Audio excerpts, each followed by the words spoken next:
आज एक तानाशाह इस देश से जनतंत्र खत्म करना चाहता है। आज एक तानाशाह इस देश से लोकशाही खत्म करना चाहता है। मोदी जी अगले साल 17 सितंबर को 75 साल के हो रहे हैं। ये मोदी की गारंटी पूरी कौन करेगा? अगर ये चुनाव जीत गए, मेरे से लिखवा लो, 2 महीने के अंदर उत्तर प्रदेश का मुख्यमंत्री बदल देंगे। भारत माता की, भारत माता की, इनकलाब, वंदे वंदे। नमस्कार, मैं रूपेश कुमार। नरेंद्र मोदी अगले प्रधानमंत्री नहीं बनेंगे। वे अपने बनाए नियम के तहत अगले वर्ष 17 सितंबर को रिटायर्ड हो रहे हैं। नरेंद्र मोदी अपने लिए नहीं बल्कि अमित शाह के लिए वोट मांग रहे हैं।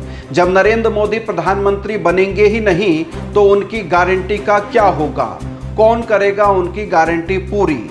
मोदी तानाशाह हैं और वे देश की जनता से झूठ बोल रहे हैं।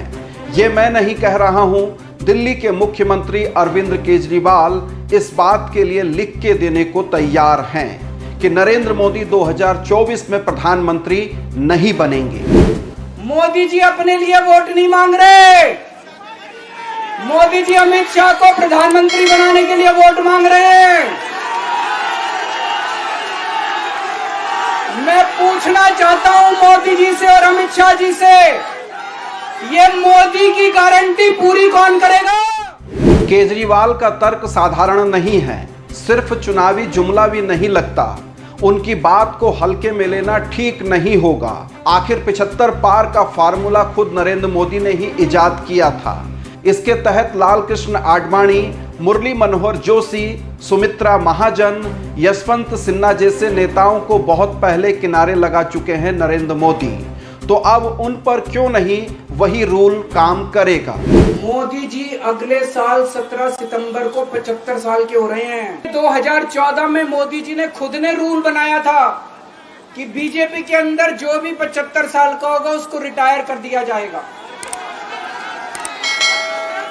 सबसे पहले आडवाणी जी को रिटायर किया गया, उसके बाद मुरली मनोहर जोशी जी को रिटायर किया गया, फिर सुमित्रा महाजन को रिटायर किया गया, फिर यशवंत सिन्हा को रिटायर किया गया।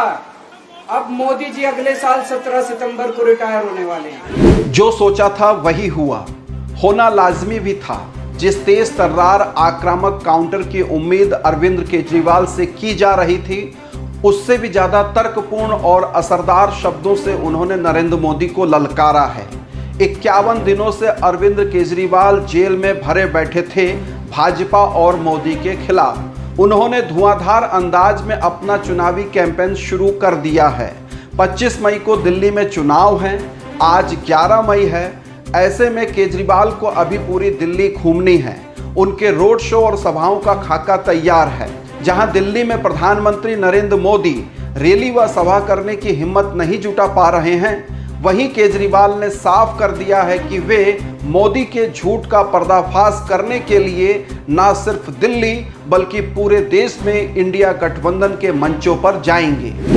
उन्होंने 21 दिन दिए हैं, एक दिन में 24 घंटे हैं। मैं एक दिन में 24 में से 36 घंटे काम करूंगा। पूरे देश भर में घूमूंगा इस तानाशाही को रोकने के लिए। दोस्तों, जितनी मेरे अंदर ताकत है, मेरा सब कुछ कुर्बान है देश के लिए। मेरा तन मन धन सब कुछ कुर्बान है मेरे देश के लिए। मेरे खून का एक एक कतरा मेरे देश के लिए, मेरे शरीर का एक एक कतरा, मेरी जिंदगी का एक एक पल मेरे देश के लिए। मेरे देश को बचाने के लिए मैं पूरे देश में जाऊंगा। अरविंद केजरीवाल ने दावा किया है कि नरेंद्र मोदी की इस बार करारी शिकस्त होनी है। कोई राज्य ऐसा नहीं है जहां भाजपा की सीटें कम नहीं हो रही हैं। केजरीवाल के अनुसार भाजपा महज 220 या 230 सीटों पर ही सिमट जाएगी। ऐसे में नरेंद्र मोदी के नारे 400 पार का क्या होगा? हरियाणा में इनकी सीट कम हो रही है, राजस्थान में कम हो रही है, कर्नाटक में कम हो रही है, दिल्ली में कम हो रही है, बिहार में कम हो रही है, महाराष्ट्र में कम हो रही है, कर्नाटक में कम हो रही है, बंगाल में कम हो रही है, झारखंड में कम हो रही है। बढ़ कहां रही है? यूपी में कम हो रही है, बढ़ कहां रही है? बढ़ एक भी जगह इनकी सीटें नहीं बढ़ रही हैं। मेरा अपना मानना है, और सट्टा बाजार में भी वो जो चल रहा है, इनकी 220 से 230 के बीच में सीट आ रही है, उससे ज्यादा सीट नहीं आ रही। जेल से बाहर आने पर केजरीवाल के पहले भाषण में नरेंद्र मोदी पूरी तरह से निशाने पर रहे। उन्होंने कहा कि मोदी देश में तानाशाह बनना चाहते हैं, वे विपक्ष के नेताओं को जेल में डाल रहे हैं और भाजपा के नेताओं की राजनीति खत्म कर रहे हैं। मोदी चाहते हैं कि देश में उनके अलावा कोई और नेता ही ना रहे। यदि भाजपा सरकार बनी तो मोदी का अगला निशाना उत्तर प्रदेश के मुख्यमंत्री योगी आदित्यनाथ होंगे।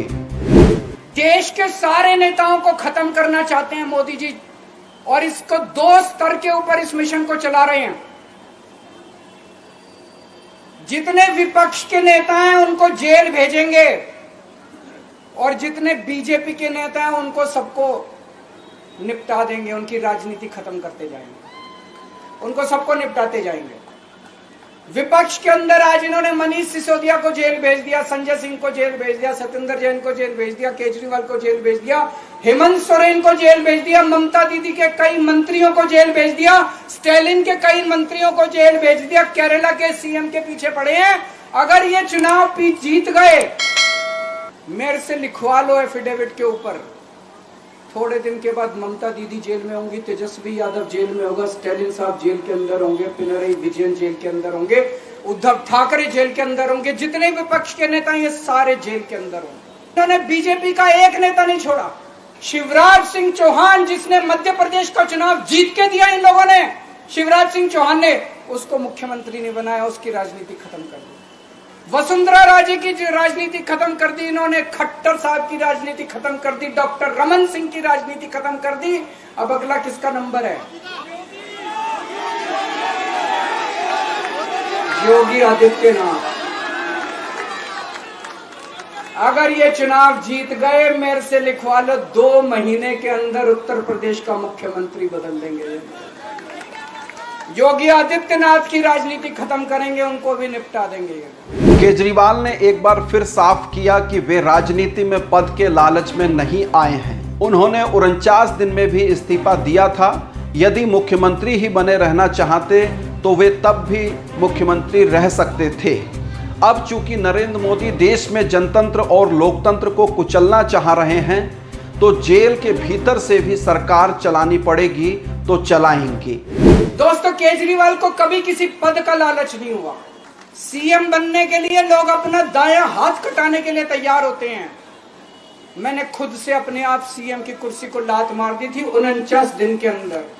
मेरे लिए सीएम पद इंपॉर्टेंट नहीं है। आज मैंने सीएम पद से इस्तीफा क्यों नहीं दिया जेल जाने के बाद? अब उनको पता है वो हमें हरा नहीं सकते दिल्ली के अंदर। उन्हें पता है अगले 20 साल तक दिल्ली में आम आदमी पार्टी को कोई नहीं हरा सकता। तो उन्होंने एक षड्यंत्र रचा, राजनीतिक षड्यंत्र रचा।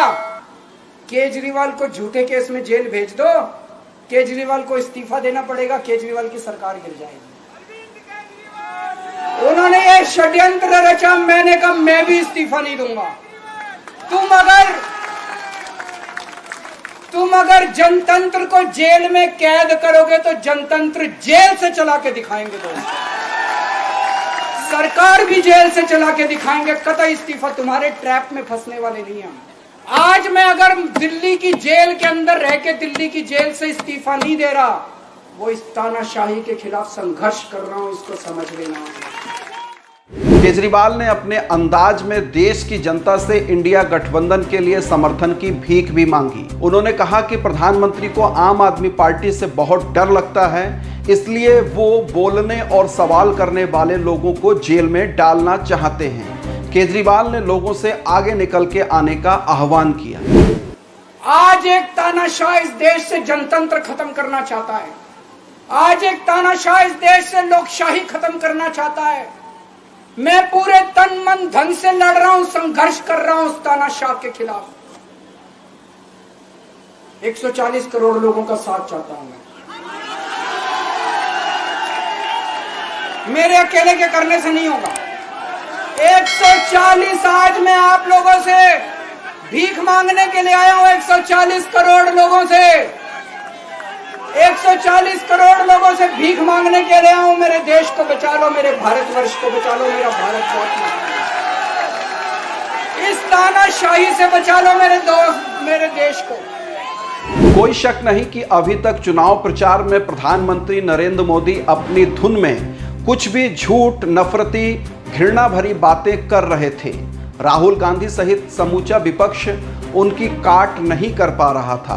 केजरीवाल के जेल से बाहर आने पर मोदी के भाषणों और मिथ्या प्रचार पर अब जोरदार प्रहार होने की उम्मीद है। वास्तव में चुनाव का मतलब भी यही है। देश की जनता यदि चुनाव से राजनीतिक बनती है और अपने नेताओं और राजनीतिक दलों से सवाल करती है तो यकीन जानिए देश का लोकतंत्र मजबूत होगा। बने रहिए अनसुनी आवाज के साथ। अनसुनी आवाज को सब्सक्राइब कीजिए। बहुत शुक्रिया, धन्यवाद, नमस्कार।